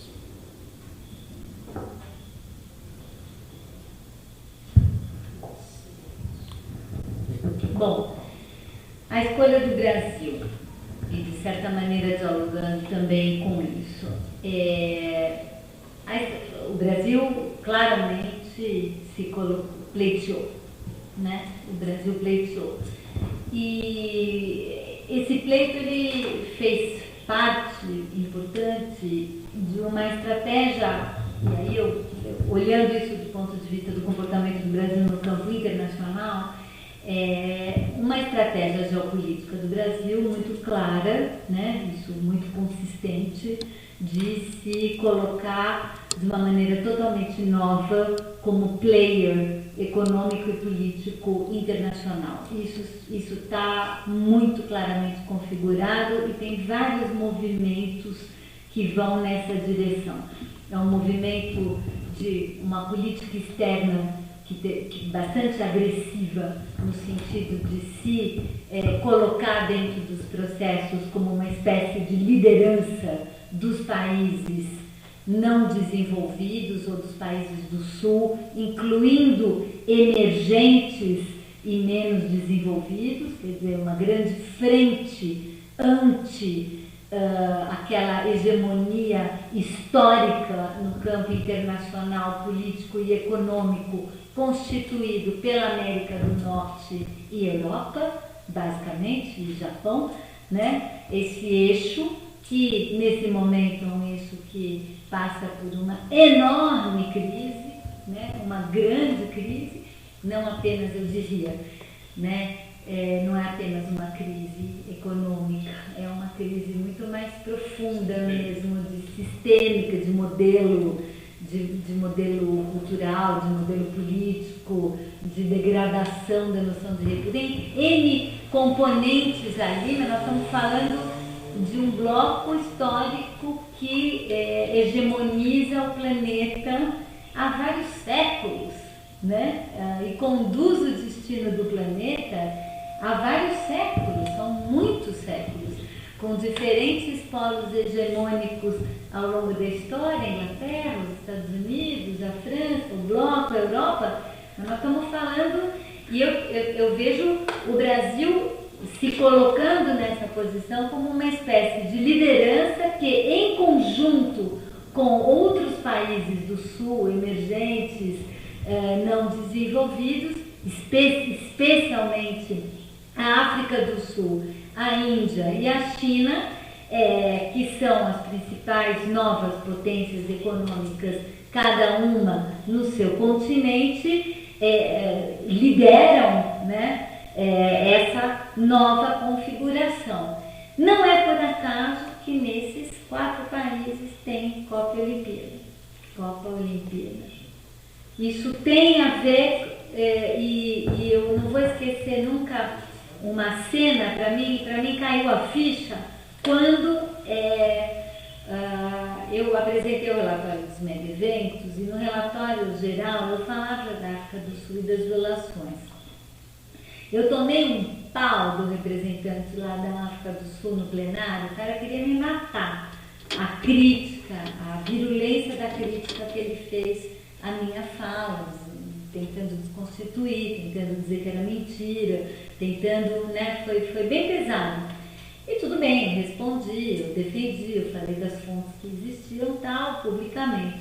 Aí, como o negócio foi muito pesado, o pessoal lá falou, olha, eu acho melhor você dar uma conversada lá com o embaixador da África do Sul, para ver, né, se limpa a área com o cara e tal. Aí eu falei, bom, tentei, fui correndo lá, eu fui conversar com o embaixador da África do Sul, aí ele virou para mim e falou, não esquenta. Na verdade, você não percebeu qual é o negócio? É o seguinte, aqui nessa geopolítica aqui, internacional, é muito importante para os países europeus e para a América do Norte desqualificar o nosso país como um país capaz de fazer um evento, de produzir isso, de ser sério, um país sério, né?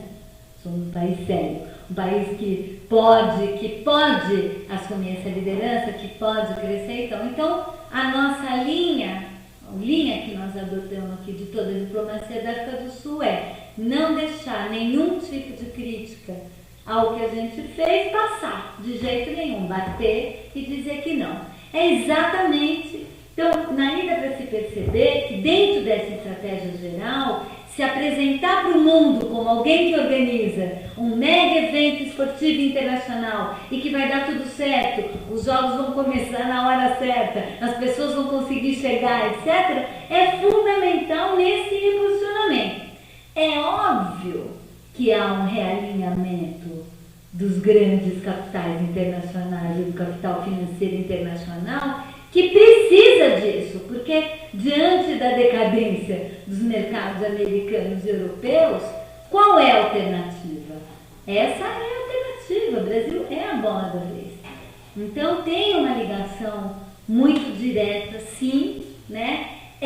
Faz parte desse mesmo jogo, tem uma perversidade ali, quer dizer, veja, crescer, se desenvolver, ter uma alta taxa de crescimento econômico, aumentar o emprego, aumentar as oportunidades econômicas, ou seja, todo o campo positivo do processo de transformação que está acontecendo no Brasil, aumentar emprego, tudo isso, todo esse movimento positivo, traz também toda uma outra externalidade, né, que vem vindo junto com esse e que é bastante pesada, né? A pergunta que eu acho fundamental fazer é em que medida nós vamos conseguir manter, né, uma construção de cidadania e democracia e de respeito aos direitos humanos que foi fundamental na construção da nossa trajetória nos últimos 30 anos, que foi o que a gente fez, que foi inclusive o que levou o Lula a ganhar a presidência e começar a implantar reformas importantes no país, né? Se isso era o caminho para chegar lá e agora, desculpa pessoal, não é mais por aí, ou se nós vamos ter a capacidade de incidir e nós vamos ser a bola da vez, mas nós vamos ser a bola da vez não para repetir as atrocidades que foram feitas, né, nesses outros países. Nós vamos ser a bola da vez para construir um outro modelo. Eu acho que essa questão não é uma questão que está decidida. Eu acho que é uma questão que está pautada, que tem um ponto de interrogação na nossa frente, e acho que nós temos que ter a capacidade de dizer. Por isso que eu diria, nós temos que lutar por um legado socioambiental e de proteção e defesa dos direitos no Brasil como legado fundamental da Copa e da Olimpíada. Eu não desisti de falar isso. Não é só resistir, é mais que isso. Qual é a nossa proposta? Só tem FIFA e CBF de interlocutor e empreiteira para conversar sobre esse assunto? Só, mais nada. Ninguém mais vai conversar sobre esse assunto e dizer o que queremos com esse evento. Acho que nós também temos muito responsáveis, nós estamos calados. Nós temos que pegar a bola, né, nesse jogo e começar a dizer o que queremos com a Copa e com a Olimpíada, além de se divertir e assistir futebol, etc. Né? Acho que isso é uma questão. Em relação a essa questão do Orlando, eu realmente não tenho nenhuma informação. A única coisa que eu posso dizer, acompanhando esse processo todo, é que houve e ainda há, né, muita disputa interna dentro do governo para quem é o player fundamental nos processos decisórios sobre a Copa e a Olimpíada. Não é fácil, porque entre Ministério do Esporte, Autoridade Olímpica, Comitê, os ministérios envolvidos, tem muita disputa, sempre teve muita disputa, desde o começo. Quer dizer, a ideia de criar uma autoridade olímpica teve muita reação contrária do Ministério do Esporte, que achava que ele que devia conduzir o processo. Enfim, tem muita guerra aí de poder, né, interno, para ver quem é que domina isso e quem consegue influenciar esses processos decisórios. Mas eu não tenho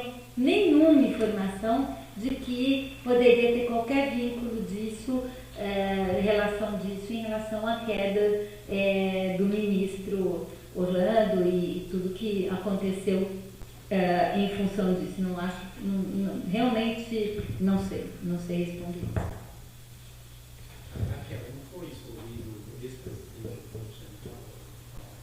O Henrique Meirelles, deixa eu só explicar, a ideia, tem toda uma história, mas enfim, a proposta do governo, o governo propôs ao Henrique Meirelles de ser o presidente da Autoridade Olímpica, de construir a autoridade.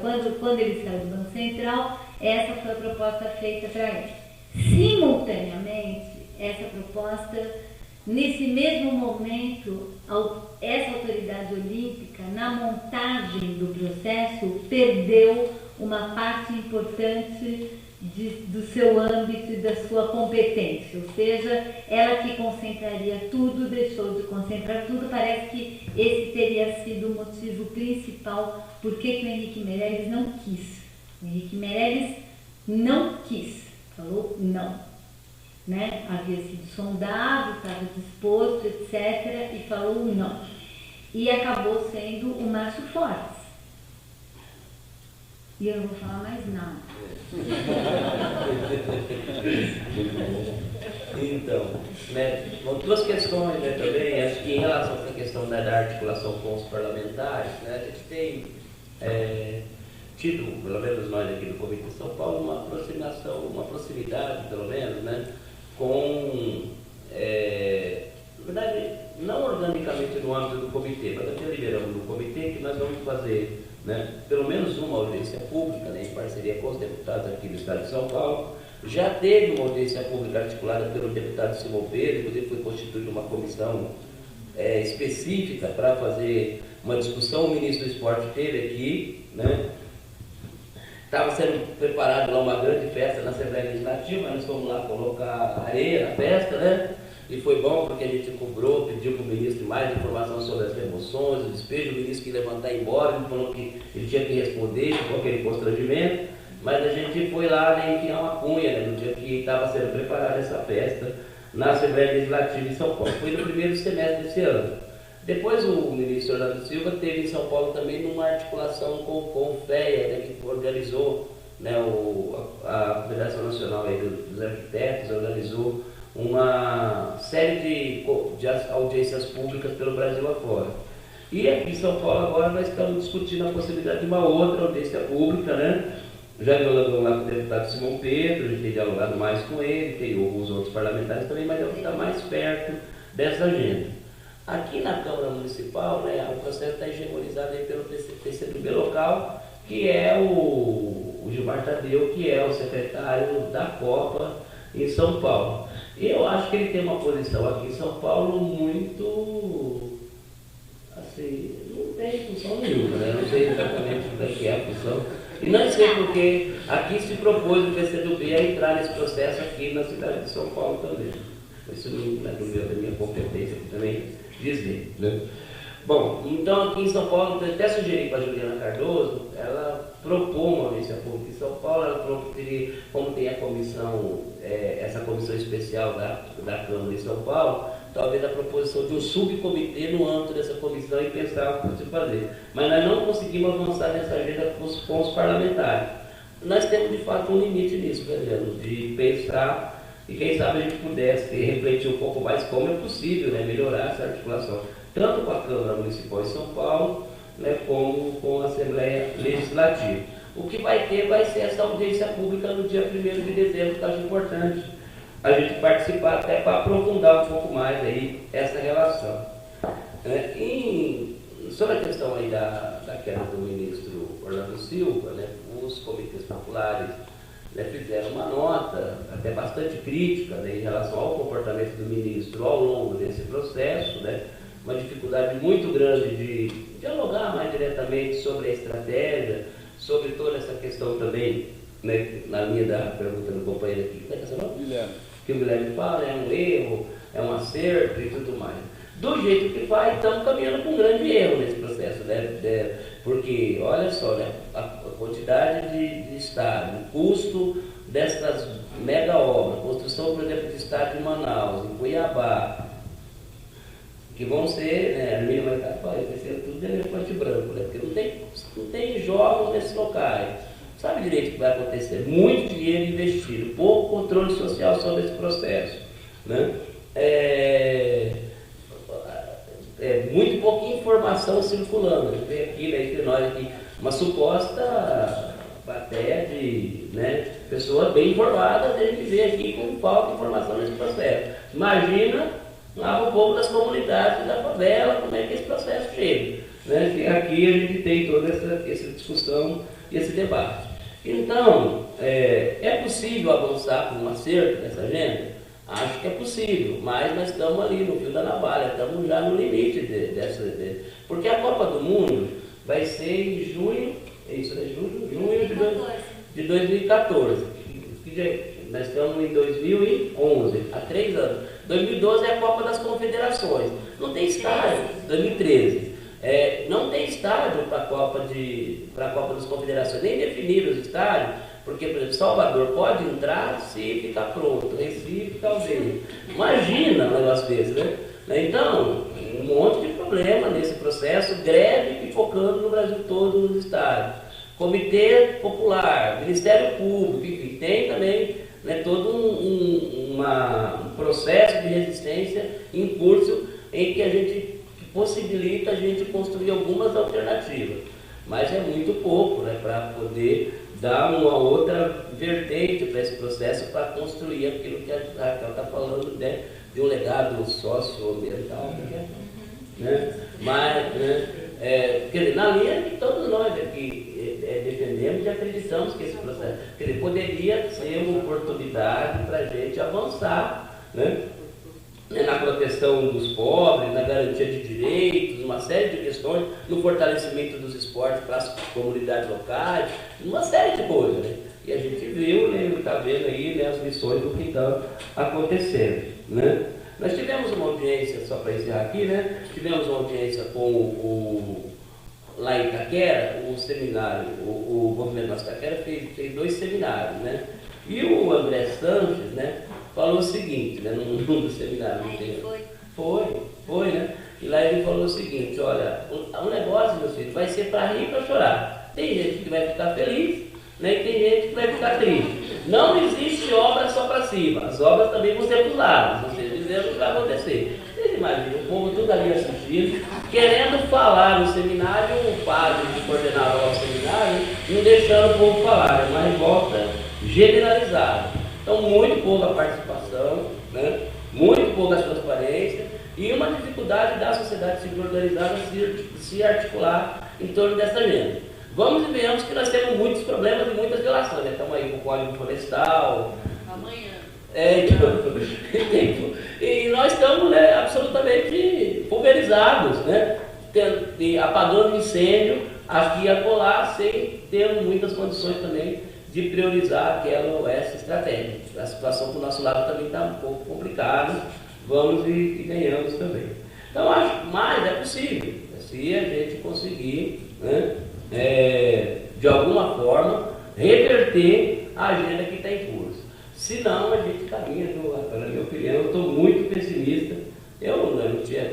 Pessoal, eu confesso para vocês, como militante do movimento popular, eu não tinha a menor ideia, né, dos impactos, do que isso traria, né, até, né, porque eu chorei, né, o dia que o Lula conseguiu, né, lá também, né, provar, mas pô, legal, né, mas vendo depois, sentindo, né, não sabia, não tinha ideia disso também, né, imagino que, né, como militante do movimento popular, né, mas aí a ficha caiu, né, também desse processo, né. Agora, nós estamos também fazendo o que a gente pode, né, não dá para fazer tudo, né, porque nós estamos em muitas frentes também, todos nós, né, e vamos como sociedade civil, como movimento popular organizado, né, como organizações não governamentais, universidades, tem que fazer o que dá para fazer também, não temos condição de fazer diferente também. Né? Deixa eu só falar 2 coisas, eu esqueci de falar dos parlamentares, eu queria falar de um parlamentar que está particularmente envolvido, no bom sentido, com essa pauta e está tendo uma atuação surpreendente nesse campo, que é o Romário. O Romário é o cara que no Congresso está levantando, está denunciando a maneira como está sendo feita a Copa e a Olimpíada, está trabalhando essas pautas e tem pautado, tem estado presente. Ele tem tido uma atuação no Congresso Nacional, é o único deputado que eu vejo que tem se posicionado criticamente, levantado a voz e se mobilizado. O Romário... Veja vocês. Né? Veja vocês. Não, o Romário... Não é a primeira vez que o Romário faz essas coisas, né? Ele sempre teve muitas causas populares, mas como parlamentar, ele está sendo um parlamentar ativo. E a outra coisa que, quando você falou, eu lembrei, para a gente pensar também das experiências, em Vancouver, quando foi a Olimpíada, sede das Olimpíadas de Inverno, que a gente também não dá muita bola, mas é bem grande também, né? Porque a gente é um mega evento, um super mega evento. Aqui como não neva, né? A gente não tem equipe de esqui, então a gente não está nem aí para a Olimpíada de Inverno. Mas é muito grande, né? O mundo gelado todo se mobiliza. E foi em Vancouver e começou a acontecer a mesma coisa, e a partir de uma organização, de uma resistência e de um comitê, no caso é uma cidade só, né, Vancouver, eles conseguiram estabelecer um protocolo de conduta em relação à Copa Olimpíada e os temas de direitos humanos direito à moradia, direito ao trabalho, trabalho decente, também tem várias coisas, tem um registro disso, desse protocolo, e eu quando for nos lugares e visitar as comunidades, eu sempre também vou conversar com o prefeito, o governador, vou conversar com o Ministério Público, tento sempre ver se abre um espaço e sugerir de que em cada cidade se construa um protocolo local e que esse protocolo local coloque coisas básicas que nessa cidade precisam acontecer em relação à proteção e respeito de direitos humanos. Não é, além de trabalho informal, além da questão do trabalho em geral, do direito ao trabalho e do direito à moradia, também tem toda uma questão em relação a tráfico de crianças, adolescentes, mulheres para tráfico sexual. Isso é uma coisa muito grave que acontece também nos eventos, que aumenta para burro a prostituição e aí tudo, turismo sexual, aí tem um monte de coisa também no campo de violação, inclusive em relação a criança e adolescente. Então, isso também é um campo interessante de trabalho para se preparar e evitar que essas coisas possam acontecer.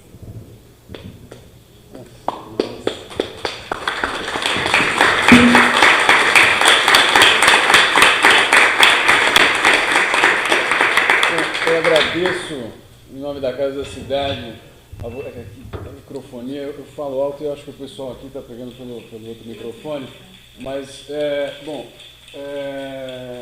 a Casa da Cidade agradece imensamente a presença de ambos, do Dito, da CMP, da Raquel Ronick, de todos vocês, com a ideia de sempre alimentar um pouco mais o pensamento sobre a cidade, as coisas interessantes que a gente acaba não conseguindo discutir sempre, mas aqui é um espaço para isso. Então, aqueles que acompanham a casa, que bom, a gente está aí tentando inovar. Aqueles que estão chegando por aí, por favor, vejam, proponham, estejam presentes. O Gustavo acho que vai dar um informe da nossa rádio, que a gente tem aí uma proposta interessante. Sabe que a Casa da Cidade conseguiu a primeira rádio publicitária aqui da região e a gente no site, vocês podem acessar, estamos tendo reuniões toda a semana e serão bem-vindos porque hay que construir entre todos, não dá para um pequeno grupo. Então, todas as quinta-feiras a gente faz reuniões da rádio comunitária e esperamos vocês. Guilherme, só uma questão, né, também, eu queria fazer um convite aí para vocês, também para os internautas aqui de São Paulo, que estão aí da região, né, região metropolitana aqui de São Paulo, que possam aí fazer uma visita aí às nossas ocupações, né, que está bombando, o Nordestina está aí, né, e pedir para a Raquel também, se ela puder dar uma passadinha, a vida dela é muito agitada, né, mas a gente pedir que ela possa, muito importante. E se vocês puderem ir, a parte das ocupações estão concentradas ali na Avenida Ipiranga da São João, né, então bem um local simbólico também da cidade, e seria muito importante que vocês pudessem passar por lá, manifestar solidariedade, enfim, né, tá lá um pouco com o povo lá, que é bom, é muito importante.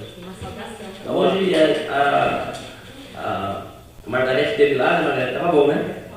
Não, e uma saudação, porque é uma resistência. É uma salva de palmas para o povo que está lá na ocupação, né?